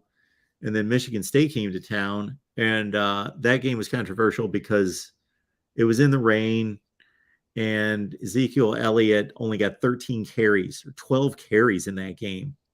Okay. And they didn't run him. He only had like 35 yards rushing, and Michigan State loaded up in the box, and they didn't throw it well, and it was raining, and just a miserable day. And Zeke Elliott probably should have seen the ball a lot more, and they lost on a last-second field goal. And then they went to Michigan the next week, and they were a 2-point underdog, and they killed them. And then they whipped Notre Dame in the Fiesta Bowl. Yeah. So that Michigan State team would have lost to Nebraska, correct? Yes. Okay. So I remember kind of year coming in a little bit of focus for me. But I just I think Nebraska player caught the ball, his toe was out of bounds, but they still catch. Yeah, I kind of remember that year. Yeah, I was just wondering because I was I heard him say it, but I can't remember all the rosters that Ohio State has had over the years. But I was kind of shocked that he said in 2015 was his best one. I would thought some of the ones that he had with what's the quarterback that just passed away, Dwayne Haskins. Yeah. I thought some of those He only guys. started 1 year. Yeah, I mean, he's the all-time leading touchdown maker in Big Ten history, or at least in Ohio State For one season. for one season. Okay, well, Yeah. yeah, that's crazy. But yeah, I'm gonna enjoy these games today. TCU and Kansas State. I'm kind of looking forward to, especially if I don't follow Kansas State, but I know Martinez is there, and I'm glad to see him have a better time. But I know he had got hurt during one game. Matter of fact, that TCU game, they played with 3 quarterbacks. Yes. Yeah, so we're gonna see how that works out for them. But there's a lot of great games, man. Everybody should just enjoy the weekends. And I told the guys on the channel, on the Clemson channel, we should, people say, hey, we should be playing for national championships every year. And I kind of disagree with that. I think those national championships is overrated. I think what Florida State did from 87 to 1990 was way better than winning a bunch of national championships. Or Oklahoma did in the 2000s, or what you see Ohio State do currently is kind of amazing. Instead of winning, like LSU did, win one national championship, and now your program is kind of not that good. I mean, they're having a great year this year. So I think a lot of times Clemson fans, we do get spoiled, but I remember the teams from 92 to 2008, and those were some miserable years being a Clemson fan. And I'm just glad to have a chance to win an ACC title and go play in the Orange Bowl against another good team. And And in 2 years, despite those out of conference losses, this game would be for a playoff spot. Right. Yeah. I mean, they let South Carolina. I was telling Craven and them this. I really think DJ doesn't fit what Clemson does. And I think by going to go get a pocket passer all these years, like with Trevor Lawrence and him, and I know Trevor Lawrence can run, but go back to Hunter, also the one that's transferred to Northwestern, now is back. I think we went after too many pocket passes. I think like the quarterback at Florida would have fit our system a lot better. The guy at Georgia Tech, I could just imagine that those guys would have been in the system compared to the recent quarterbacks. I know everybody said, well, Trevor Lawrence won us a national championship, but look at what Kelly Bryant did at Clemson before Alabama absolutely destroyed him. I know he takes a loss to Syracuse, but that game was an odd game. It was on a Friday. The kicker was hurt. He was hurt. You lost to 1 point to Syracuse on a Friday. So I mean, I really think we got to get a quarterback that fits our style. I think Kane is that person, but I think DJ, I think he would have done better by not going to a place like Clemson, where it was more of a traditional drop back passer type system instead of him being asked to run the ball. I can't really think of a team that does that now, but like a Stanford, or when Stanford was running their program like they were with the drop back passer like Andrew Luck. I think he would have probably fit that system a lot better than him coming to Clemson. I'll say one more thing, Mark. I'm gonna let you go because I just brought up Stanford. One thing that I was amazed about, talking about Ohio State, I'm sorry to jump around subjects, but when Oregon beat them a couple years ago, 2 years ago, by 14 points, that team reminded me By of 7. how by Keep 7. going. Yep. Yeah, that team reminded me of how Stanford all of a sudden started beating Oregon and USC by physically that Mhm. particular team. And that's what I was about to bring up about Michigan and Ohio State. Sometimes, you got to go back to the bases. I think I'm not saying run a fullback, but I think that's what Clemson has to do. We're gonna power run the ball.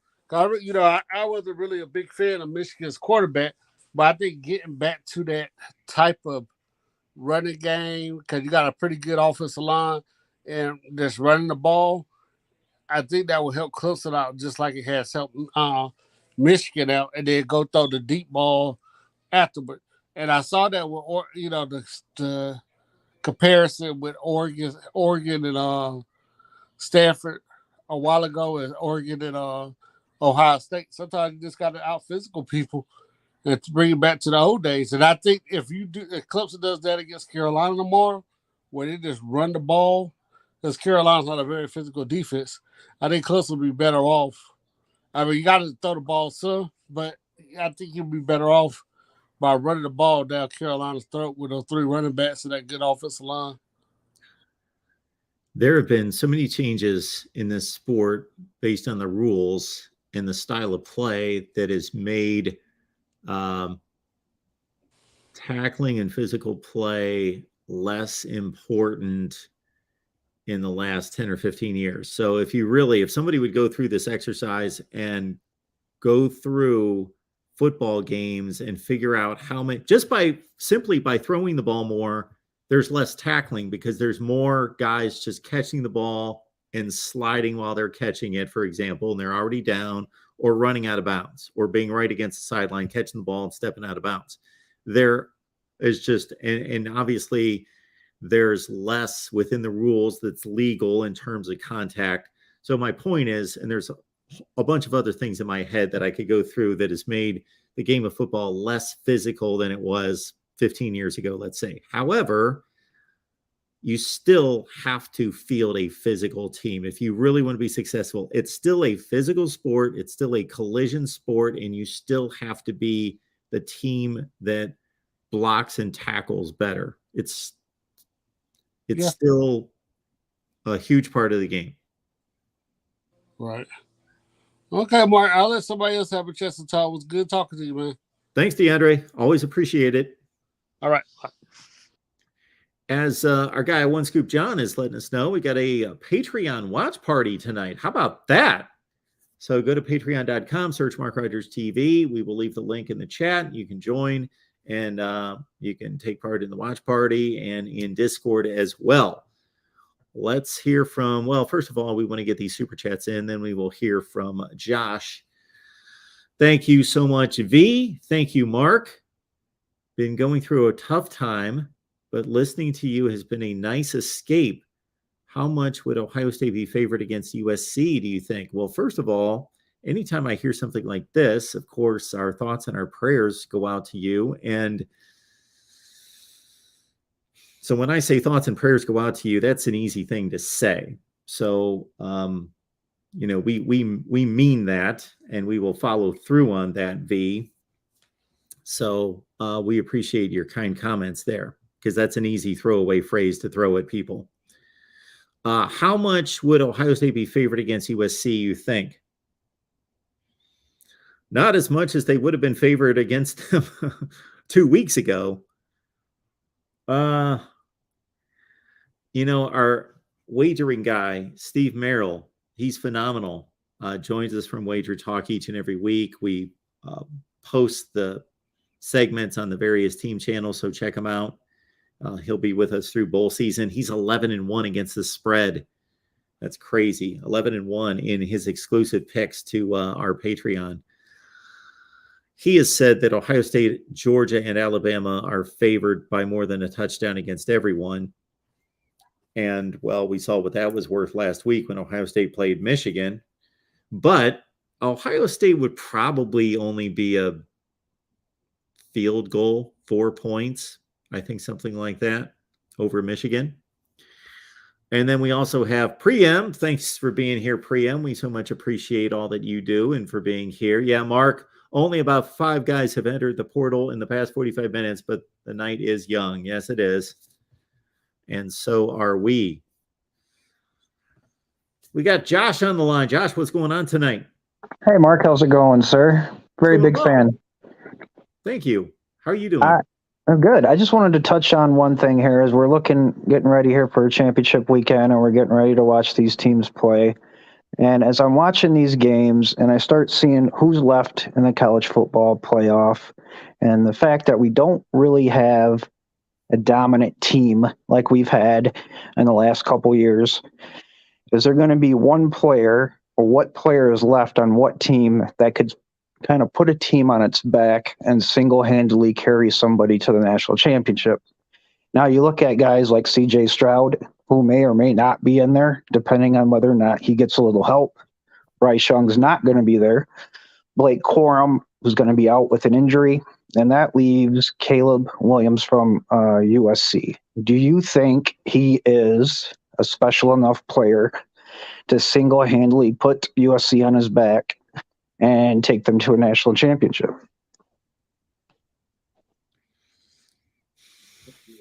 I think if anybody can, it would be him. That doesn't mean they're going to do it or he's going to do it. But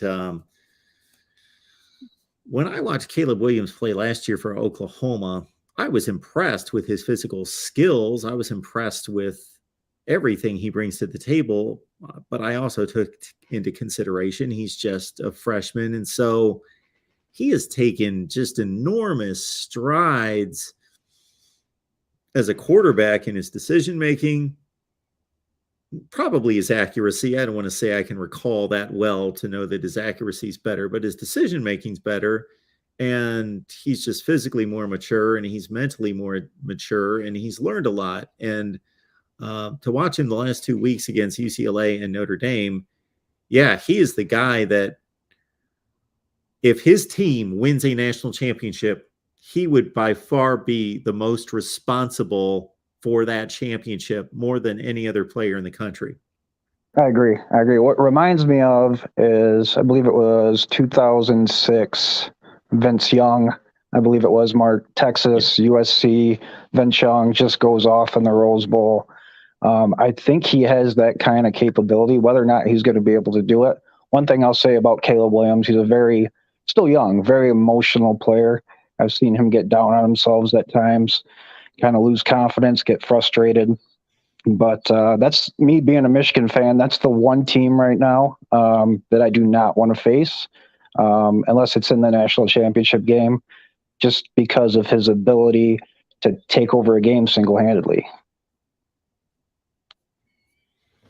Yeah, we saw it on display last week. Notre Dame's got a really good defense. They've got an athletic defense. They've got a strong front, and those guys were just getting both gassed and frustrated, getting him pinned against the sideline or in the pocket and him escaping or just delivering the ball at the last second. And just time after time after time, it's going to happen. Those guys are used to it happening a couple times throughout a game, but just over and over and over, and getting USC into 3rd and 18 situations that he would convert. Again, that play only gets converted 5 to 10% of the time, and he's converting them, seemingly half the time. Yeah. The other thing I wanted to touch on is I heard you question kind of not understanding why Michigan recruits at, maybe not at the level of Ohio State, but a little bit better. Do you think, and this is just my assumption, kind of looking outside in, and I've kind of followed their recruiting pretty closely, especially during the Harbaugh era, I've kind of noticed a trend with Harbaugh's recruiting classes. They seem to be every other year is a top class for him, and a top class being top 10. Like this year, we touched about on the show, he's kind of landing in the 20 to 21st range. And if you look ahead, even right now, I know it's really early for 2024, he's already setting up for a pretty solid class, whether it be top 10 or top 5. It's too early to tell. But do you think now Michigan, with the identity that they have, they might be kind of to recruit more, not looking so much at the stars of a player, but more of the fit, kind of a la Mark D'Antonio at Michigan State. Jim Tressel even did a little bit of this, kind of to find players that kind of fit the identity more than just trying to go out and get the best overall athletes. Well, I think any coach would be smart to do a combination. You obviously have to have athletes, but yeah, if you're going to take the 10th best defensive tackle in the country versus the 5th because you just believe that he's a harder worker and he fits the culture better and maybe he's more cerebral, then yeah, you do it. And you say, screw the recruiting rankings. This guy's just better for us. He's still really talented. Maybe he's a split second slower, but we love all these other qualities. I think any program should take that that objective. I know that one difference between Ryan Day and Urban Meyer has been that Urban Meyer just flat out wanted the best athletes, the fastest, and it obviously worked out pretty well for him. So, but Ryan Day, because of how much he wanted a sophisticated passing attack, wanted not just wide receivers that were gifted and fast, but he wanted guys that were polished, that had worked on their skills and were precise route runners, understood the passing game, and were more refined. And that makes sense even for what he is trying to do. I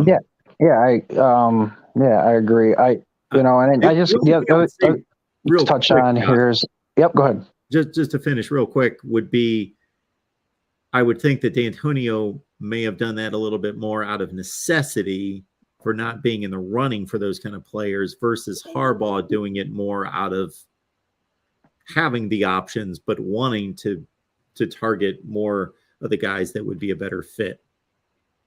I agree. In fact, with D'Antonio, I believe it was his best ranked class that he had towards the end of his tenure there with Michigan State. He kind of went against what he had been doing the whole time, and it was kind of his downfall. Yes. I believe that's when he had all the problems internally, and people transferred out of the program, and that was kind of the end of it.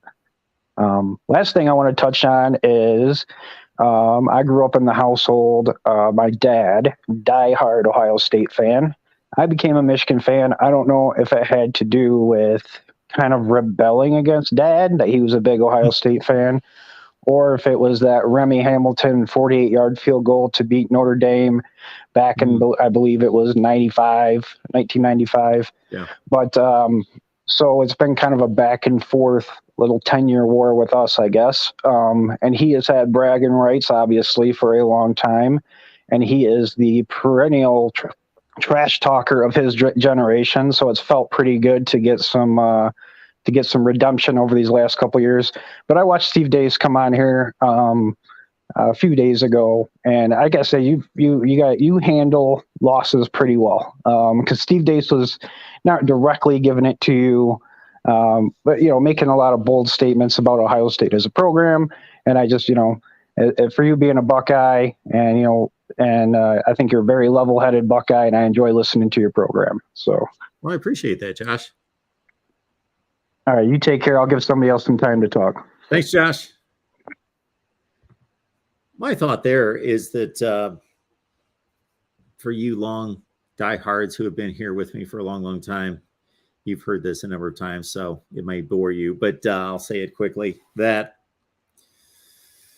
my approach is to just be as truthful as possible and let the facts and the information dictate what I believe, or what we're not talking about moral things. We're talking about what's on a football field. So I don't go the route of, I'm going to try to please everyone, or I'm going to try to pussyfoot around topics, or I'm going to try to please everyone so I'm well liked. But I'm also not going to the other end of the spectrum to try to intentionally piss people off, clickbait, rile people up. I'm neither extreme. I just kind of deliver it the way it is. And you know what? Sometimes that's going to be boring, because it's going to be the response could be, Mark, you didn't really have anything that controversial to say about that, or you and your is pretty much in line with what a lot of people think, and it's really not that unique. And it would be like, well, yeah, because that's what I believe. So a lot of other people believe the same thing. But then there are going to be other times where I'm going to deliver what I believe is the truth, and others would just, and I'm going to be off the rails, according to some people, and they're going to think you're crazy, or, why are you so adamant about that? And it's going to be more controversial. So sometimes it is, and sometimes it isn't, but you can always rest assured that it's what I believe. Antoine, we appreciate you being here. Thank you so much for the kind comments. Antoine, Michigan fan, thank you for that. And yeah, I wouldn't have been as composed in earlier years. There's no doubt about that. So trust me. You get older and eventually get wiser, I hope. But yeah, that game, meaning that game, not the one that was played on Saturday, but the game year after year after year after year has certainly struck my emotions more than any game, period. It's been more important to me than any game year after year after year after year. However, its importance has lessened, and I am providing a service here. Hopefully, we do have a community here, and I am, and we do deliver the voice of college football here. That's however you want to phrase me being the voice of college football. Some say I'm the voice of college football. Others say the channel is the voice of college football. It makes no difference to me, however you see it. But that I want to represent everyone. So if I believe Michigan's the best football team in the country, I'm not going to allow my fandom to get in the way of that analysis. Or if they're better than Ohio State, which right now they are. I really can't argue that in any way. Now, are there 11-1 teams that lose to other 11-1 teams that still may be better? Sure, of course. It's only one game. But the magnitude and the importance of that game is so... Well, what leads me to that conclusion that Michigan has surpassed Ohio State, at least for the time being, is a few things. Last year's result, Ohio State's inabilities against Oregon last year, and I know that was a long time ago, but that still stays with me, and I think it's still relevant, that they did fix issues, but the old issues still reared their ugly head against Michigan. Michigan didn't come into this game. So this wasn't 1993, 95, 96, where Michigan was the inferior team, but they had a great day. This is not a 6-4, 7-3 Michigan team that came in 93, 94, or 95, 96, and had a great day against Ohio State, and give them all the credit in the world for outplaying Ohio State that day. But you still walked away from it saying, well, Ohio State's the 10-1, 11-1 football team, and Michigan's the 7-4 team. So maybe Michigan was just better on this day. They're still not better, but they won the game. Credit them. No, this is Michigan winning all the rest of its games, at least as impressively as Ohio State mostly, and sometimes more impressively than Ohio State against common opponents. And then they lowered the boom on Ohio State in the fourth quarter in Columbus. So all that adds up to Michigan is 1 and Ohio State's 2 in the Big Ten. It's just the way it is. I don't like it, but that's the way it is.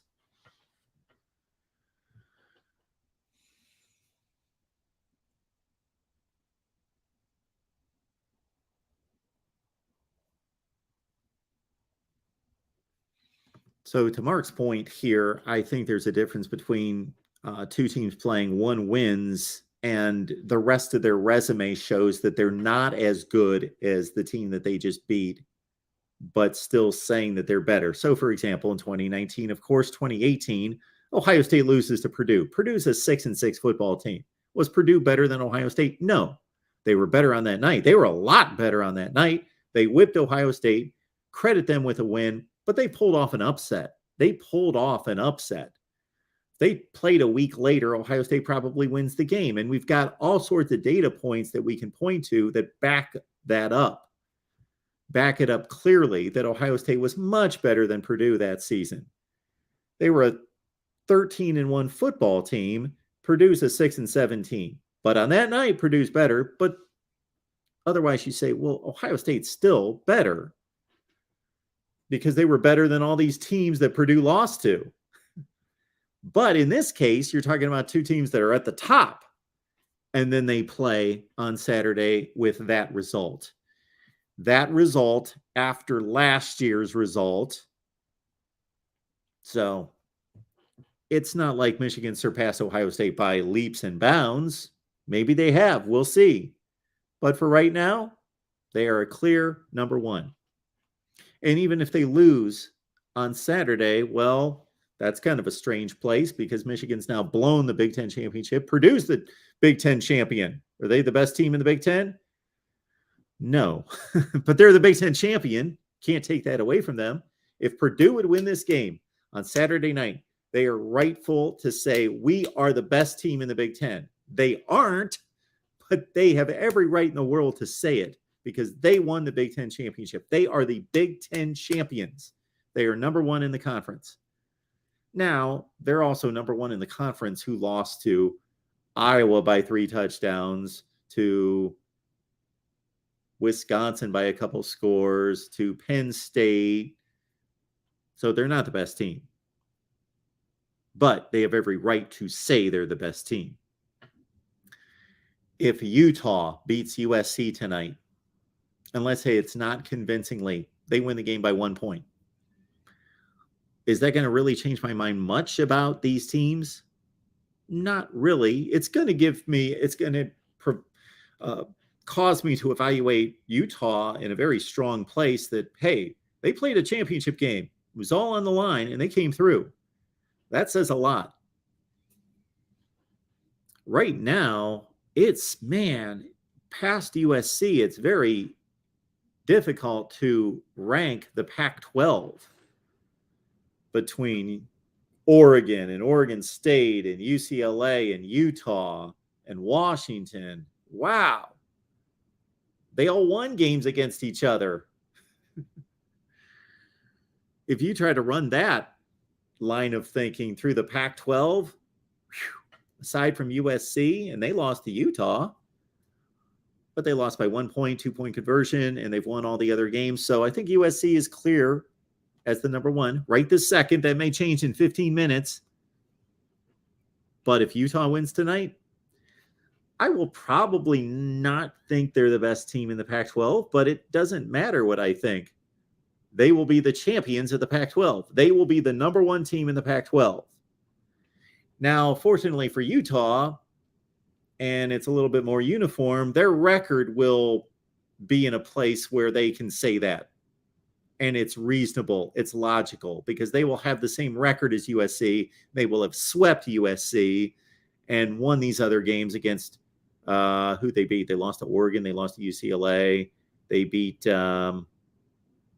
Oregon State. Anyway, Utah will have the record and the win and the championship to say we're number one. Purdue's will be kind of strange if they win the Big Ten championship because they're the Big Ten champs, but you're 9-4.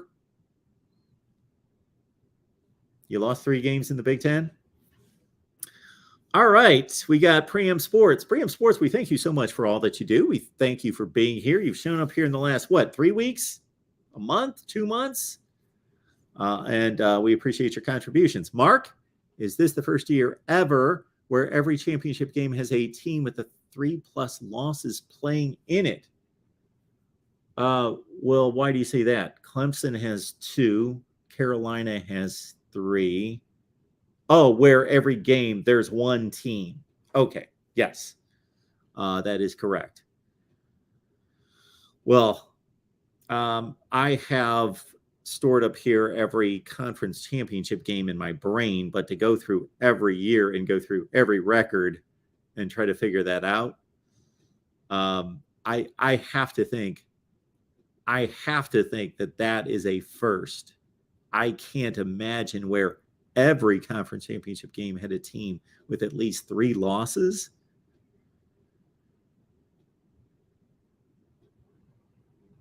Yeah. That's going to take some research. So that's a great question, though. That's a good find or a good catch by you.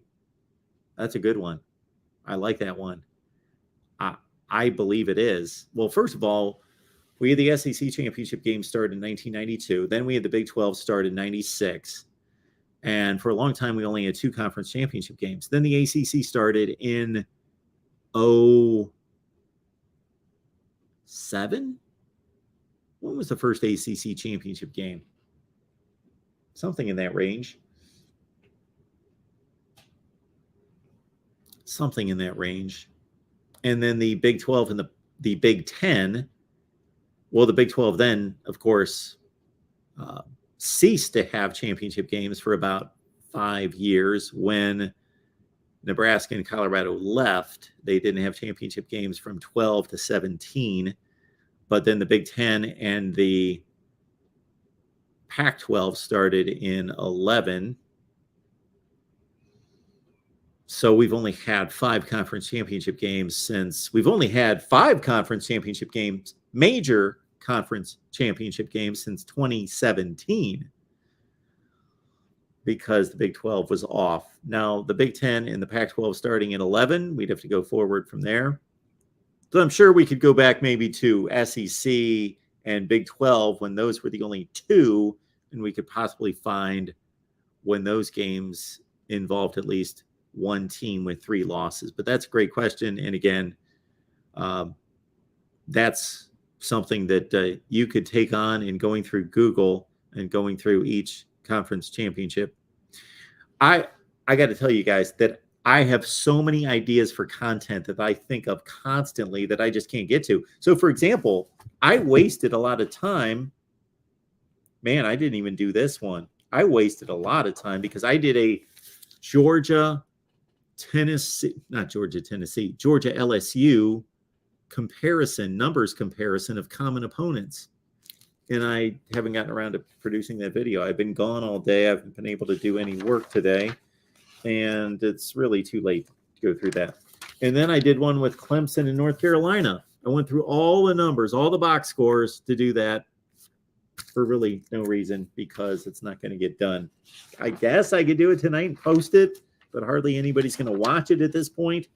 But that's some wasted time. The reason I bring that up is because it also brought to mind, I really want to come to a conclusion on rematches.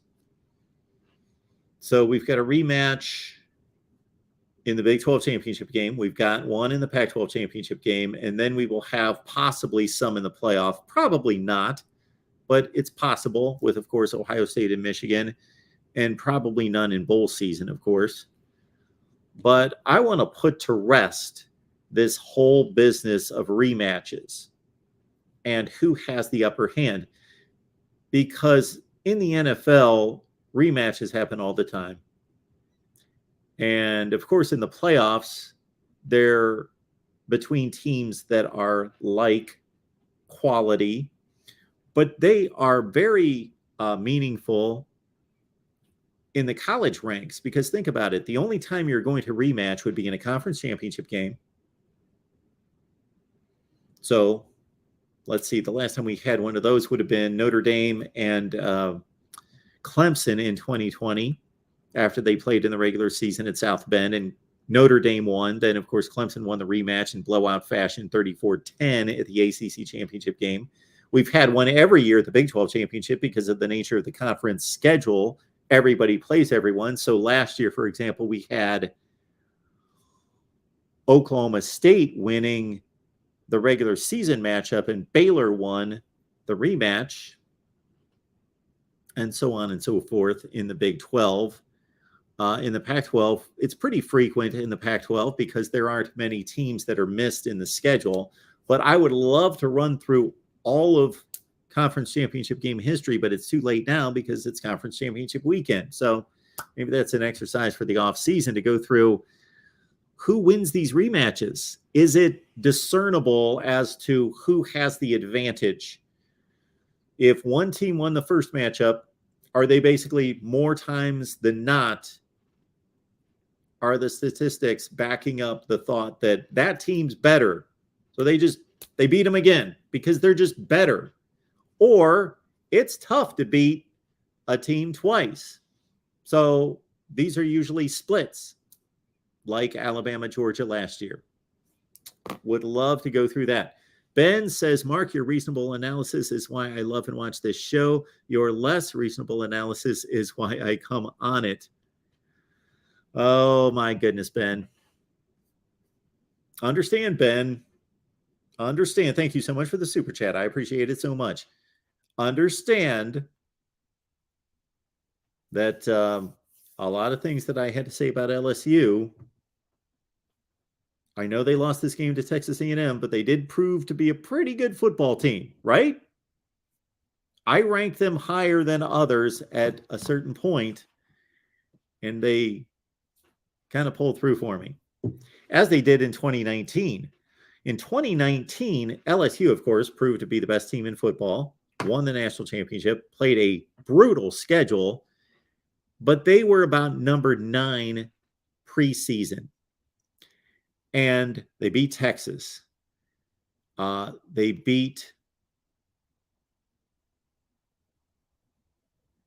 they started to win games in the SEC against a good SEC schedule.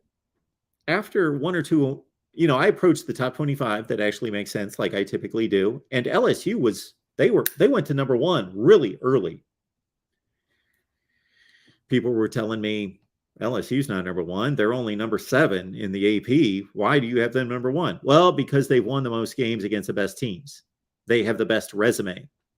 What ended up happening? I was way ahead of the curve when it came to ranking LSU in 2019. I had them number 1 weeks before everybody else did. So anyway. All right, we are getting ready for the Pac-12 championship game. We so much appreciate Dominic. Thank you so much for that contribution, Dominic. I hope you guys understand that I don't take these contributions lightly in any such way, even if you have nothing to say like Dominic here. Thank you so much for that contribution. It's very nice of you. You can also go to Venmo, PayPal, and Cash App. There are certain advantages to that I won't go into right now, but Venmo, PayPal, and Cash App. You can search Mark Rogers TV there. And I believe we've arrived at near the kickoff of the Pac-12 championship game. Tim, Tony, and Rick are going to be here after the game. Tim, Tony, and Rick with hopefully, while, of course, there are USC post-game guys with unbiased analysis. They will provide the Utah side as well. They're all college football junkies and do a phenomenal job. Tim, Tony, and Rick here after the game, both on the main channel and on the USC channel. And then we'll be here all day. I do have something going on during the day that I need to take care of that's going to take me away for a few hours, but I will be recording and I'll be watching everything on Saturday. I plan on being here at halftime of the Big 12 championship game. I think we'll do a hit at halftime. And then maybe at halftime of the SEC championship game. We'll see. But I'll be here throughout the day on Saturday. And then after all the action, about 11:30 prime time on Saturday night. Pregame Sports, thank you so much for that. Thanks for the pregame content, Mark. Pregame Sports, you're awesome. Thank you for that. And we will see everybody here after the game. Tim, Tony, and Rick are going to be here providing analysis. And then you will see me all day on Saturday as we're going to see where this falls. If USC and TCU win, it's kind of boring, but I hope you will join us for our watch party on Sunday. We're going to take in the final rankings and college football playoff selections together, live here together, all of us together on Sunday, regardless of the way it plays out. But again, I'll be here tomorrow night to take your calls after all the ball games, specifically the Big Ten and the ACC, the prime time games. All right. See you after the ball game. Tim, Tony, and Rick. You will see me on Saturday.